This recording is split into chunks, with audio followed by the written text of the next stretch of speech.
Alright, tuloy-tuloy pa rin po yung pag-harvest natin. Ayan, no? Ang kaibahan dito, no? Hindi nanunuka yung, yung manok.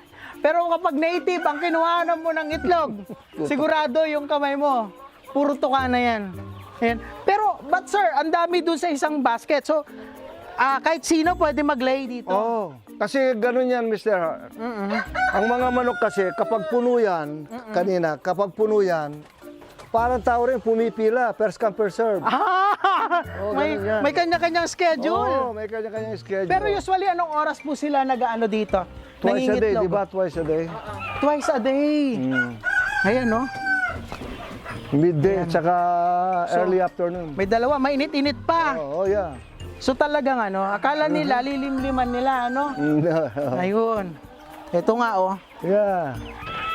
Sorry. Hindi, magano yan.